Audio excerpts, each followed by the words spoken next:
क्योंकि डायबिटीज एक ऐसी बीमारी है जो कि सर के बाल से लेके पांव के नाखून तक आने वाले किसी भी अंग को नहीं छोड़ती और हर अंग को इक्वली बिल्कुल समान रूप से प्रभावित करती है। आप देख रहे हैं नेशनल वॉच, खबरों का खजाना। नमस्कार दोस्तों, research society for study of diabetes in India UP chapter द्वारा राजधानी लखनऊ के चौक स्थित कन्वेंशन सेंटर में यूपी कॉन 2024 का आयोजन 2, 3 और 4 फरवरी को किया जा रहा है। दोस्तों, इस सीएमई में देश भर के विशेषज्ञ जुटेंगे और डायबिटीज को लेकर के जो आधुनिक और जो नवीनतम जानकारियां हैं उसको डॉक्टरों के साथ साझा करेंगे। सबसे बड़ी बात यह कि 110 से ज्यादा स्पीकर्स हैं और लगभग 150 के आसपास जो नई रिसर्च हुई हैं वो पेपर्स भी यहां पर पढ़े जाएंगे। दोस्तों, डायबिटीज के इस महाकुंभ की जानकारी लेने के लिए हमने बातचीत की प्रोफेसर अनुज माहेश्वरी से, जो ऑर्गेनाइजिंग चेयरमैन है। उन्होंने बताया किस तरीके से 2, 3 और 4 फरवरी को देश भर के विशेषज्ञ जुटेंगे और डायबिटीज को लेकर जो मंथन किया जाएगा उसका सीधा फायदा आम आदमी को मिलेगा। आइए बातचीत करते हैं। डॉक्टर, यूपी कॉन 2024 का आयोजन फिर इस साल होने जा रहा है। न केवल डॉक्टर्स को बल्कि जनता को भी बड़ी उम्मीद होती है, क्योंकि एक से एक अच्छी बातें निकल करके सामने आती हैं। और मुझे लगता है कि आपकी संस्था के लिए भी एक बड़ा चैलेंज होता है कि एक इतनी बड़ी लकीर आप एक साल खींच के आते हैं, उसके बाद फिर एक आयोजन और बड़े स्तर पे। तो क्या खास है इस बार और क्या क्या चीजें निकल के आने वाली हैं? सब बहुत अच्छी बात आपने कही कि जनता के लिए हम लोग क्या लेके आ रहे हैं इसके बारे में पता लगना बड़ा जरूरी है। हम लोग जो हमारे स्पेशलिस्ट हैं, एक्सपर्ट्स हैं, इलाज करने वाले डॉक्टर हैं, उनके लिए तो बहुत सारी चीज़ें विभिन्न माध्यमों से आती रहती हैं, विभिन्न तरीके से उनको पता रखता रहता है। इवन किताबों में भी लिखी हैं, आजकल जर्नल्स भी आसानी से मिल जाते हैं, इंटरनेट पे भी। पर जनता को जो ऑथेंटिक जानकारी है वो कैसे मिले, उसको लेने के लिए आप लोग ही हमारे माध्यम होते हैं। तो आप लोग जब हमारे पास आएंगे और हमारे पास आकर के अपनी ब्रीफिंग लेंगे इन कॉन्फ्रेंस के केस में क्या हुआ, जैसा कि मैंने बताया कि ये एक पहली स्टेट लेवल की ऐसी कॉन्फ्रेंस है जिसमें 150 से ज़्यादा रिसर्च पेपर पढ़े जाएंगे और वो रिसर्च पेपर में क्या क्या बातें बताई जाएंगी, ये लोग उसमें से बहुत सारी चीज़ें ऐसी भी होंगी जो आम जन के लिए बड़ी उपयोगी होंगी। तो उनको आप हमारे पास जब ब्रीफिंग के लिए आएंगे तो हमारे पास से उनको ले करके और अपने न्यूज़ चैनल या अपने समाचार पत्र के माध्यम से लोगों तक उनको पहुंचाएंगे।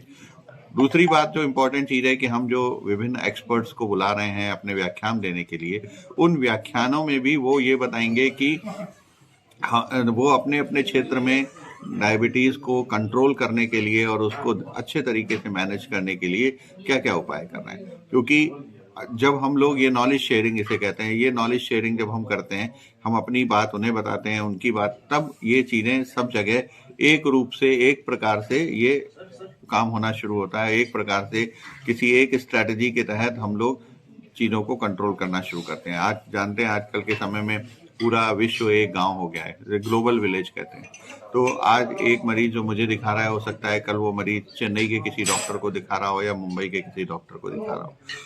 अगर हमारे इलाज में एक रूपता होगी तो मरीज के लिए बहुत अच्छा होगा। ऐसा भी होता है, काफ़ी लोग यहाँ से माइग्रेट होकर दूसरे देशों में जाते हैं। तो इस वजह से हम लोगों ने एक विशेष प्रकार की व्यवस्था ये करी है कि हम लोग गाइडलाइंस जारी करते हैं कि इन गाइडलाइंस के ऊपर इलाज होना चाहिए और उन गाइडलाइंस के तहत वो इलाज किया जाता है। तो जितने भी अच्छे और प्रतिष्ठित डॉक्टर हैं वो हमेशा इन बातों का ध्यान रखते हैं कि जो गाइडलाइंस डिसाइडेड हैं कि पहले ये दवा शुरू होनी है, फिर ये दवा शुरू होनी है, उसके बाद फिर हमें इंसुलिन का उपयोग करना है, किस समय पे हमें किस कॉम्प्लिकेशन के लिए टेस्ट कराना चाहिए, पहली बार जब मरीज आता है तो उसको क्या क्या टेस्ट कराने चाहिए, जब साल भर उसकी डायबिटीज़ हो गई तो उसे क्या क्या टेस्ट कराना है। ये सारी चीज़ें हम लोग उन गाइडलाइंस के माध्यम से लोगों तक पहुंचाते हैं। हमारी research society for study of diabetes, जिसके तहत, जिस संस्था के तहत हम ये यूपी की डायबिटीज़ कॉन्फ्रेंस कर रहे हैं, उसने भी अपनी खुद की research society of study diabetes की गाइडलाइंस निकाली हुई हैं। और ये मुझे हर्ष होता है इसे शेयर करते हुए कि ये गाइडलाइंस पहली बार हमारे लखनऊ की कॉन्फ्रेंस में ही निकाली गई थी, जो 2015 में हमने राष्ट्रीय कांग्रेस यहाँ पे की थी। उसमें पहली बार RSSDI ने अपनी नेशनल गाइडलाइंस रिलीज करी थी और इन गाइडलाइंस के माध्यम से हम लोगों का इलाज करने के लिए लोगों को प्रेरित करते हैं। जो डायबिटीज़ के एक्सपर्ट हैं या डॉक्टर्स हैं, जानकार हैं, वो लोग उस प्रकार से जी डॉक्टर साहब, एक सवाल और है कि क्या सोसाइटी केवल इस तरीके की मतलब एक सीएमई टाइप के मतलब ऐसे ही भी कॉन्फ्रेंस कराती है कि गांव में या और रिमोट एरियाज में कुछ जागरूकता और डायबिटीज को लेके कोई पहल है? जी, बिल्कुल सही बात है। अब एक रूरल सीएमई का कंसेप्ट भी आना शुरू हुआ है। रूरल सीएमई में हम उन डॉक्टरों को बुलाते हैं जिनके पास गांव के लोग ज़्यादा दिखाते हैं, या जो शहर में भी प्रैक्टिस करते हैं पर वो शहर के ऐसे इलाकों में प्रैक्टिस कर रहे हैं जहाँ से गांव के लोग ज़्यादा कनेक्टेड रहते हैं और उनको वहाँ के लोगों को देखने का मौका ज़्यादा मिलता है। जो लोग गांव में प्राइमरी हेल्थ सेंटर पे प्रैक्टिस कर रहे हैं उन लोगों को भी बुलाते हैं।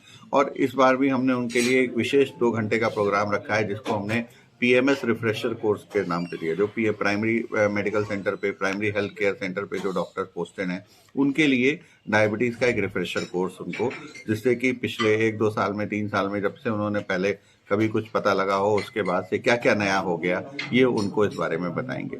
जहाँ तक जन जागरूकता का सवाल है कि वो हमारे जो गांव के लोग हैं उनको ये बताना सबसे ज़्यादा ज़रूरी है कि डायबिटीज़ का इलाज क्यों ज़रूरी है। जैसे अभी डॉक्टर वर्मा बता रहे थे कि जब हम लोग पहली बार बाराबंकी के उन 4 गाँवों में गए जहाँ पे कि हम लोगों ने ये एडॉप्शन का कार्यक्रम चालू किया, तो सबसे पहली चीज़ तो लोगों को ये पता ही नहीं था कि डायबिटीज़ के लिए उन्हें बराबर प्रयास करते रहना है, बराबर इलाज करते रहना है।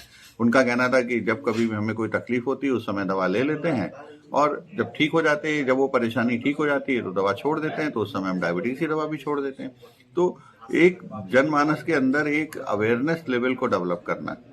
तो हमारे कई लक्ष्य हैं। एक तो ये कि जिनको डायबिटीज़ है उनको कॉम्प्लिकेशन में जाने से बचाना, उनको डायलिसिस की ज़रूरत ना पड़े, उनको हार्ट के ऑपरेशन की ज़रूरत ना पड़े, उनको पैरों में गैंग्रीन ना हो और पैरों को नुकसान पहुंचाने की स्थिति में ना पहुंचे, आंखों में तकलीफ ना हो, क्योंकि डायबिटीज एक ऐसी बीमारी है जो कि सर के बाल से लेके पांव के नाखून तक आने वाले किसी भी अंग को नहीं छोड़ती और हर अंग को इक्वली बिल्कुल समान रूप से प्रभावित करती है। तो इसलिए हमें इसके लिए बहुत सतर्क रहना पड़ता है। बहुत सारे लोग, गांव के लोग कहते हैं शुगर बढ़ा है तो क्या दिक्कत है, इससे हमें कोई परेशानी तो है नहीं।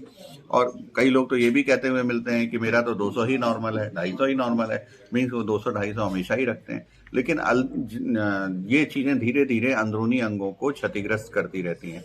जैसे आपको पता होगा जो चीनी की अधिकता हमारे टिश्यूज़ को गलाने का काम करती है, तो वो टिश्यूज गलना शुरू हो जाते हैं, गल के वो प्रोटीन के रूप में पेशाब के रास्ते बाहर निकलना शुरू हो जाता है।